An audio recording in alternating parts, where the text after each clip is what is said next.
Bonjour à tous, c'est Adèle pour la chaîne Jolie d'épée. Je vous retrouve aujourd'hui avec mes 3 petits lots de suspension pour sapin que j'avais reçus de chez New Craft Day. J'avais complètement craqué quand je les avais vus en boutique. Ce sont les premiers lots de suspension vraiment dédiés au sapin qu'ils nous ont proposés cette année. Depuis, il y a plein d'autres lots qui ont fait leur apparition, plein d'autres assortiments et ça c'est vraiment très très chouette. Mais je vous avoue, quand j'avais vu cela en boutique, je m'étais jetée dessus et je suis très contente de les avoir reçus et je suis vraiment très contente de les avoir réalisés. Alors ce sont vraiment des petites suspensions parce qu'elles sont en plexiglas mais elles ne sont adiamantées que d'un seul côté. On est vraiment sur le même principe que les porte-clés, surtout sur celles-ci qui sont percées exactement comme les porte-clés, mais on a adiamanté que d'un seul côté. Si ça avait été des porte-clés, ça aurait été à diamanter des deux côtés. Alors il me semble que l'annonce indiquait porte-clés, donc j'avoue que j'avais été un tout petit peu déçue quand je les avais reçus de voir qu'ils n'étaient à diamanter que d'un seul côté. Je vous renvoie à l'unboxing pour voir ma réaction lorsque je les avais reçus. Mais finalement, ce n'est pas très gênant. La seule chose aujourd'hui que je reproche un petit peu, c'est qu'ils n'aient pas blanchi suffisamment avant d'imprimer, ce qui fait qu'au dos, vous voyez, on voit vraiment énormément les numéros. Et du coup, on voit vraiment que c'était un objet à diamanter. Alors peut-être que je les peindrai sur l'arrière pour leur donner un petit côté plus fini, plus objet fini. Parce que de ce côté, c'est franchement nickel. Mais c'est vrai que de ce côté, ça fait un petit peu bancal, c'est un petit peu dommage. Alors après, je leur en veux pas parce que c'était premières suspensions qui étaient vraiment dédiées au sapin de Noël qui ont été créées. Donc depuis, sur d'autres lots, on a bien un dos beaucoup plus blanc. Donc peut-être qu'ils n'avaient pas encore réfléchi à ça au moment où celles-ci ont été créées. Ici, vous avez 3 lots différents, 2 avec des petits sujets vraiment typés Noël, un dans les tons de rouge doré, un plutôt dans les tons avec un peu plus d'argenté, de bleu, de bonhomme de neige. Et puis un lot vraiment mandala et petits bijoux précieux. Voilà, donc je vais pas faire une introduction plus longue, je vais vous laisser avec un petit moment de réalisation en musique et je vous retrouve juste après pour mon avis détaillé sur ces petites suspensions. A tout de suite.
Voilà, et voilà, je vous retrouve avec les petits lots de porte-clés. Donc déjà, le premier, je vous montre ce que ça donne, le premier lot.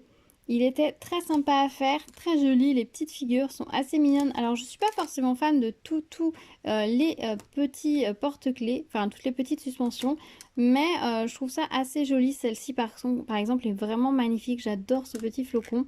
La petite boule, pour moi, n'est pas été agréable à faire, mais je suis pas sûre que ce soit forcément le plus intéressant. Et puis voilà le petit Père Noël. Donc voilà le premier lot. Très joli, très sympa. Donc les 8 petites suspensions.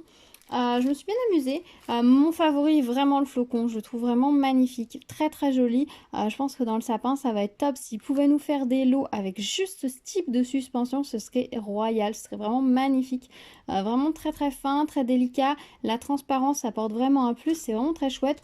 Le petit nounours, par exemple, c'est celui que j'aime le moins dans ce lot-là. Il est mignon, mais je trouve les joues un petit peu trop vives. Il n'y a pas beaucoup de détails au final. Tiens, j'ai un diamant qui s'est accroché après. Enfin voilà, je trouve qu'il n'y a pas beaucoup de détails. C'est vraiment pas le plus joli. Le bonhomme de neige, ça va. Le petit Père Noël est mignon. La petite cloche, j'aime beaucoup. La petite chaussette, forcément, c'est une valeur sûre, hein. En plus, ça reste un motif très simple. Donc, c'est plutôt pas mal. La colle collait très bien, c'était agréable à faire. Vraiment bon moment. Je vous montre rapidement les diamants qu'il me reste pour ce lot-là. Donc j'avais largement de quoi faire. On avait pas mal de couleurs. Bon, voilà ce qu'il me reste. Je les décale un tout petit peu. Hop. Voilà ce qu'il me reste. En bleu, en transparent, le noir. Alors ils nous ont mis des diamants qui sont argentés d'un côté alors qu'ils sont opaques noirs. Franchement je trouve que c'est du gaspillage, ils devraient éviter de nous mettre la couche d'argenté parce que franchement ça sert à rien. Du rose foncé, du rose clair. Alors il y a certaines couleurs, je trouve qu'il y en avait beaucoup par rapport à la quantité dont on en avait besoin. Mais bon, après c'est pas perdu, je vais les mettre de côté. Le marron par exemple, on n'en avait vraiment pas beaucoup. Regardez-moi tout ce qu'il me reste. Il me reste en forme spéciale, il me reste 3 ronds fastés, 4 petites perles. Voilà ce qu'il me reste. Hein. Je n'ai pas besoin de vous faire le détail. Donc clairement, largement de quoi faire, largement ce qu'il fallait pour réaliser ces petits lots. Maintenant, je vous avoue, c'est très rare hein, qu'il nous manque des diamants, mais ça peut arriver. De façon générale, ils sont plutôt généreux et ils nous font des kits plutôt bien garnis. Donc voilà, très très sympa, très top. Je suis ravie de ce premier lot de porte-clés. Alors, je vais le décaler ici, hop. Ensuite, j'ai réalisé le lot de mandala, donc dans un style un petit peu différent. Donc on a celui-ci. Où est le trou d'attache? Là, on le voit à peine en fait au final parce qu'il est à l'emplacement où il y aurait un diamant. Donc voilà le premier, le deuxième, troisième, donc de très jolies couleurs, quatrième et le cinquième. Alors honnêtement de tous, je crois que c'est celui-ci que je préfère parce que je trouve que les contrastes sont très très bien étudiés. Tous font très précieux, très jolis, mais je crois que celui-ci a les contrastes les plus jolis. Dans ce lot-là, on avait, autant dans le premier lot, on n'avait que des formes de, enfin on avait que des strass classiques. Dans celui-ci, on avait des strass classiques, mais on avait aussi des demi-perles AB, comme vous pouvez le voir, le jaune ici.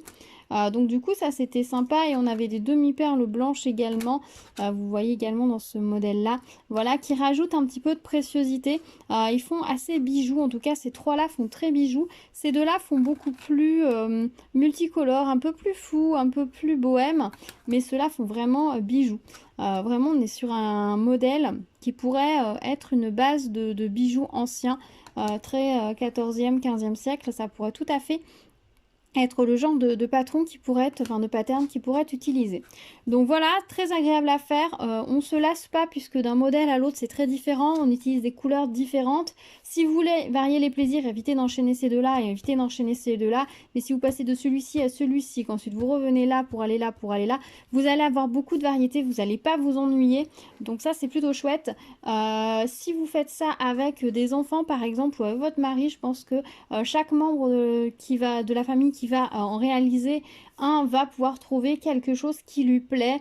Peut-être que pour certains, celui-là va être plus simple pour les enfants parce que les lignes sont plus marquées. Celui-ci va être un peu plus brouillon. Donc du coup, il y a des symboles un peu plus dans tous les sens. Mais chacun pourra trouver un style qui lui plaît, un modèle qui lui plaît. Si les couleurs utilisées ne vous plaisent pas, rien ne vous empêche de les changer. Si vous trouvez qu'ici, celui-ci est trop terne et que vous avez envie d'avoir plus de couleurs, vous pouvez tout à fait remplacer le vert par du violet par exemple et mettre le vert au milieu. Vous pouvez tout à fait. En plus, il y a assez de diamants dans le kit pour que vous puissiez vous permettre quelques petites modifications. Et puis sinon, eh ben, comme je vous dis à chaque fois, comme vous avez normalement gardé tous vos diamants restants, ou en tout cas une partie, eh ben, vous pouvez tout à fait changer, utiliser des restes de diamants. Je vous montre rapidement ce qu'il reste en diamant. Alors il nous reste pas mal de ronds comme ça avec la petite étoile, c'est plutôt chouette.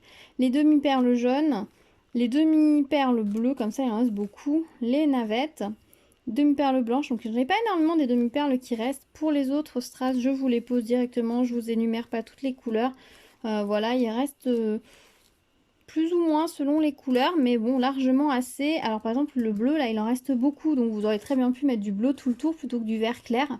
Voilà, vous pouvez tout à fait composer. Et si vous trouvez ces mandalas jolis mais que ce ne sont pas les couleurs que vous aimeriez un sapin plus dans les tons de vert et de rouge, et bien peut-être que depuis garder les diamants rouges, verts, les couleurs qui vous plaisent, des toiles que vous allez faire, mettez-les de côté et puis prenez ce lot là et puis composez, mélangez les couleurs, changez.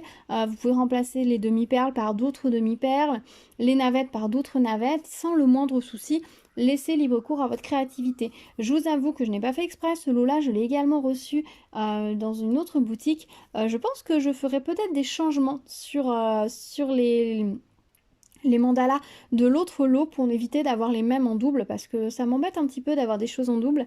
Si je peux avoir un petit peu plus de variété, c'est plutôt chouette. Donc bah du coup je changerai peut-être. Donc pareil que les autres, ils sont à diamanter que d'un seul côté. Voilà pour ce lot là, vraiment très sympa. Et pour finir le dernier, alors hop, je vais pousser ça là-bas. Le dernier, donc ce sont également des petites suspensions, il y en a 8 aussi. C'était le deuxième groupe, enfin de lot de porte-clés un peu pendant du premier. Donc nous avons le joli petit nœud comme ceci, donc qui va pendre un petit peu de biais. La petite boule de Noël.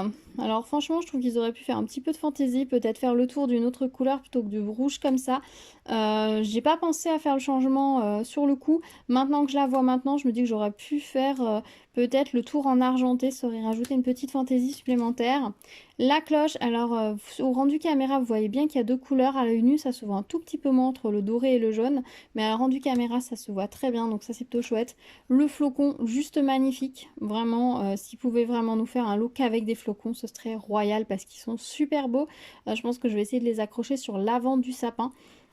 Pour que ce soit vraiment joli. Le Père Noël avec ses grosses lunettes noires. Alors les lunettes sont un petit peu fortes, un peu visibles. Si vous les trouvez un peu trop noires, bah, peut-être utiliser une autre couleur un peu plus discrète. Vous pouvez lui mettre une monture de lunettes dorées, ça passera tout à fait. Parce que là j'avoue que le noir, il flash. Les petits sucres d'orge avec le petit nœud et le hou. Par contre celui-là il est vraiment trop mignon. C'est vraiment un de ceux que je préfère dans ce lot-là. J'aime beaucoup. La petite boule de Noël longue comme ça, alors ce genre de boule de Noël, c'est vraiment pas une forme dont je suis fan de base, mais elle rend bien, elle est assez sympa. Ils ont opté pour du orange plutôt que du rouge, ça fait une petite douceur supplémentaire. Après, je sais pas si ça apporte grand chose, ils auraient pu nous laisser du rouge, ça aurait très bien fonctionné. Et puis on a ensuite le petit Père Noël qui sort de la cheminée. Donc très joli petit kit, alors autant dans l'autre on avait un petit peu plus de bleu, autant dans celui-là on est vraiment sur des rouges, jaunes, et doré, donc c'est très sympa. Ça va faire un joli mix les deux ensemble. Au niveau des diamants, je vous montre ce qu'il me reste. Je les ai pas sortis évidemment pour pas tous les mélanger. À chaque fois que j'ai fini un article, je me mets la petite fiche ici dans un sachet. Donc ce sont des sachets dans lesquels on a les toolkits. Et les petites fiches que j'utilise rentrent très bien dedans. Donc je mets le début, la date de début, la date de fin, donc le nombre de couleurs, enfin voilà les petites choses. Et puis du coup je me mets tous mes sachets de diamants dedans. Donc ce qui fait que moi je tourne ma vidéo, je n'ai plus qu'à récupérer les informations dans ma petite pochette et c'est parfait. Voilà, ça m'évite d'avoir des diamants qui restent dans des boîtes ou quoi que ce soit. Je vide mes boîtes ou je vide mes barquettes. Parce qu'en général, quand je fais ce genre de lot, j'utilise autant de barquettes qu'il y a de couleurs. C'est beaucoup plus simple pour moi, comme ça je passe d'une barquette à l'autre. Je prends beaucoup plus de plaisir qu'à ouvrir, à fermer des boîtes en permanence. C'est beaucoup plus plaisant. Et une fois que j'ai terminé, du coup j'en sachète mes diamants. Comme ça, je remets tout. Et du coup, la seule chose qui me restera à faire après, donc c'est vernir mes sujets et une fois que j'aurai tourné la vidéo, ranger mes sachets dans mon rangement et c'est tout. Je n'aurai pas à remanipuler mes diamants, ça c'est plutôt chouette. Voilà, donc ça c'est mon petit système de fonctionnement. Au niveau des diamants, je vous montre ce qu'il reste. Voilà, je vous les pose juste. Hein. J'ai pas besoin de vous énumérer les couleurs. Les navettes faciles ont resté pas mal quand même. Toujours du noir avec de l'argenté en dessous, ça sert à rien. Et les formes spéciales, en gros, voilà ce qu'il reste. Alors il m'en reste pas beaucoup, je vais pas garder les diamants dans ces sachets là. C'est des couleurs que j'ai déjà dans ma réserve, donc je vais les rassembler. Autant les petits strass, je ne rassemble pas forcément par couleur. Déjà, un, parce que j'ai la flemme, deux, parce qu'il y a tellement de nuances que c'est pas forcément utile. Par contre, les gros comme ça, il n'y a pas forcément beaucoup de taille et de forme, donc comme ils sont classés par couleur, j'aurais vite fait de retrouver le sachet où j'ai mes gros rouges comme ça, je vais les mettre avec, ça me libérera des sachets que je pourrais utiliser par la suite. Voilà pour les diamants de ceux-là. Donc voilà pour toutes mes petites décorations, là, mes petits suspensions de Noël pour celle-ci du moins, parce que évidemment avec les autres j'en ai beaucoup plus. Je commence à remplir la boîte, je commence à avoir pas mal de petites choses entre les porte-clés que j'ai réalisées au fil de l'année, les petites suspensions maintenant de Noël qu'ils nous proposent, et ben je commence à avoir une petite gamme assez sympa. Ça va vraiment être joli. Peut-être que je vous ferai une vidéo pour vous montrer l'ensemble quand je les aurai tous réalisés, pour voir un petit peu ce que ça va donner. Ça pourrait être assez sympa, dites-moi si ça vous intéresserait. Donc voilà ce que ça donne. Si on mélange les lots, ça marche très bien. Le petit flocon par exemple bleu va très bien avec les boules. Le petit flocon doré va également très bien avec les mandalas. Forcément, les Pères Noël, etc. vont se mélanger les uns les autres. Donc je trouve qu'on a vraiment une très belle collection. Ça va être vraiment très joli. J'ai hâte, vraiment hâte de faire mon sapin cette année et de voir ce que ça donne. Mais j'ai encore un petit peu de travail parce que je suis loin d'avoir réalisé toutes celles que je voulais faire pour mettre dans le sapin. Voilà, bah dites-moi ce que vous pensez de cette vidéo, dites-moi ce que vous pensez de mes petites décorations, si elles vous plaisent, si vous aussi vous avez fait des petites décorations à mettre dans votre sapin ou pas du tout, que vous restez sur des décorations beaucoup plus traditionnelles ou si vous allez en mettre juste quelques-unes mélangées à vos autres décorations. Moi je projette que des petites boules dorées que j'ai réussi à trouver. Ça n'a pas été une mince affaire mais j'ai réussi à les trouver donc j'en ai pris pas mal. Et puis d'une guirlande lumineuse ou deux. Et puis juste mes suspensions en diamond painting, voilà comment je projette mon sapin et je pense que ça devrait être assez joli. En tout cas, je l'espère. On va donner rendez-vous en décembre pour voir ce que ça donne. J'essaierai de vous filmer un petit peu, de vous montrer un peu ce que ça va donner pour vous montrer. Mais en tout cas, j'ai hâte. Je ne sais toujours pas si j'utilise des petites chaînettes, des lots de porte-clés ou autre chose pour accrocher les porte-clés. Ce sera un peu... on verra, ce sera à réfléchir et puis on se tient au courant début décembre pour voir comment j'aurai décidé d'accrocher mes petites suspensions. Voilà, bah écoutez, on se retrouve dans les commentaires. Dites-moi ce que vous en pensez, si vous avez fait des suspensions, etc. Tout ça, tout ça. N'hésitez pas à vous abonner, liker la vidéo, activer la cloche pour être au courant des prochaines vidéos. Novembre va avoir pas mal de vidéos sur des choses de Noël, mais pas seulement, donc restez à l'écoute. Je vous dis à très vite, prenez soin de vous, à bientôt, tchou tchou!